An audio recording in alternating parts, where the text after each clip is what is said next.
So thank you for attending. As Celeste had indicated, this is a neighborhood meeting to collect. Primarily, the purpose of tonight is to explain what's being proposed, to collect your feedback, and then through the next stages, we will, where necessary, we will make revisions or address those points and file a formal application with the City of Barrie.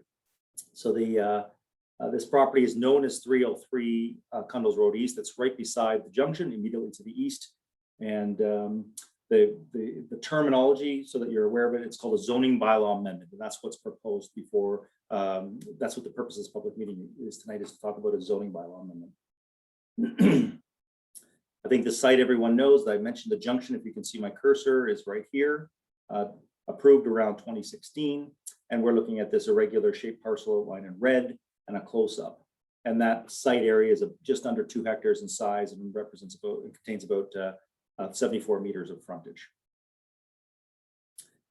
Some area photographs. I think it's the site itself is vacant. It's the remnant piece that's left over from developing the balance of the commercial use, as well as the junction site, which was also part of this master plan block. And we have institutional and residential immediately to the north. Obviously, more commercial part of this overall plaza to the east. Highway 400, which you can't really see in this photograph, is obviously to the south.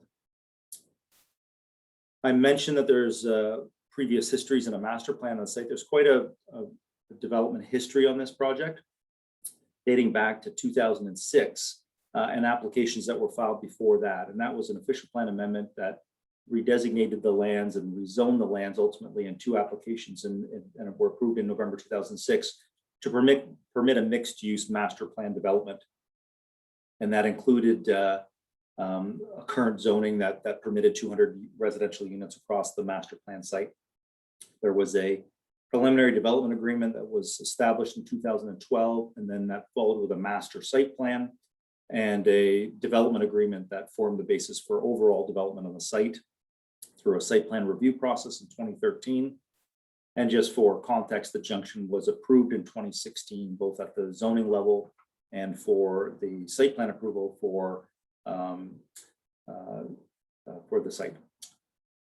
This is the master site plan. I'm sure if you live in the junction or live nearby, you're well aware of the existing commercial uses that have been built out in the balance of the plaza.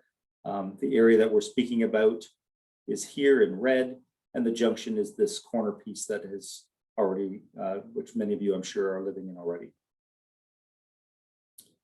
We're currently in the process of undertaking detailed technical work in support of an application.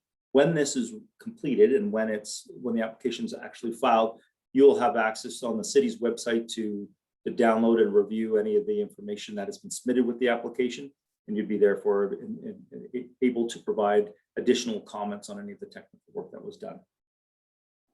But as you can see, there's a fair amount of technical work required when you're moving forward with an application. Okay, this next slide is the City of Barrie's official plan. And what an official plan is a planning document that guides the future direction of the City of Barrie over a 20-year window. For interest's sake, the City of Barrie is undertaking a new official plan. They've released the second draft of that plan. I think they technically wanted comments about a week ago, but they certainly would still be receiving any comments that you might have. So I've encouraged you, just outside of this process, might want to read the new official plan and get engaged and provide any feedback you have. The site, as you can see, is designated general commercial. In the city's official plan, residential and commercial uses in a mixed use form, in this case across the entire site, are permitted already. So there's no need for an amendment to the city's official plan. We're narrowing down to the actual zoning bylaw amendment itself. And this same shape, as you can see, the lands are zoned for general commercial. There's the current zoning permits an additional 80 units over what was developed in the junction. And then there's the formal request here is to permit 3 10-story buildings with 447 residential units with no commercial, because there's sufficient commercial already developed on the master site. Permit unconsolidated amenity area, and we're currently reviewing the parking requirements. So no decision has been made on that yet. This is the master site plan, or sorry, the site plan, not the master, not to use the term. This is a site plan with color to illustrate how the site would fit in with the junction and the existing commercial uses. So again, the junction in this plan will be at the top of the screen.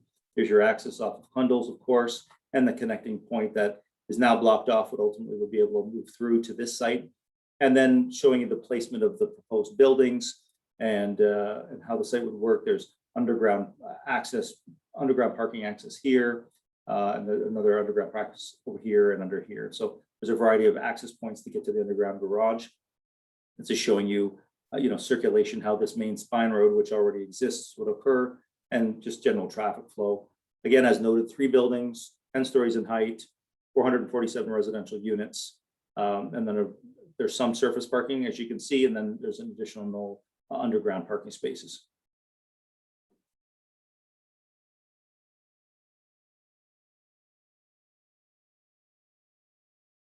Sorry about that. Thank you.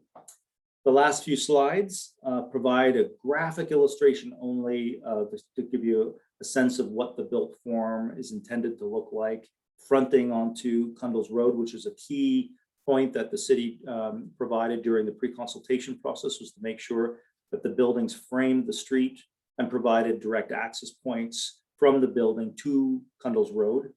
So you can see how that's accomplished on the ground floor, and to give you a sense of preliminary ideas on colors and shapes of the units. This has been the site plan, and these renderings were devised by the architect. So there has been some thought put into the general floor prints and floor layouts, but there's a lot of work to do before you get to final site plan approval and ultimately submission of a building permit.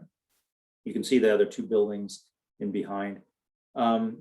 Actually, I'd like to mention, going back to this site, one of the things that is required as part of the submission of an application is a shadow study.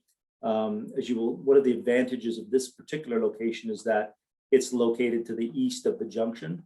So as you can see, shadows, the sun rises and sets in the west. So this is a better spot to be in relative to shadows versus if this project was on the other side of the junction.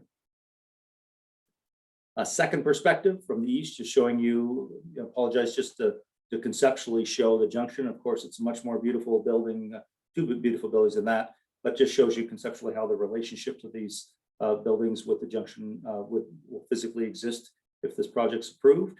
Give you some sense of height, the 10 stories versus 6, for example. And then the last one, more of an aerial view. Again, this is the junction right here, and it just provides you the proposed relationship between buildings on the site. Sorry, junctions, I'm sorry, is over here. My apologies. On the top of the screen, and this is the commercial development to the east. This gives you a sense of, again, how this site would look. And so if anybody has any questions, we'd be happy to answer them. And we can also flip to any particular slide if you have a question that you'd like me to point to, so that you can direct your question about a certain item. So Celeste, that concludes the presentation, and I would be happy to answer any questions if there are any.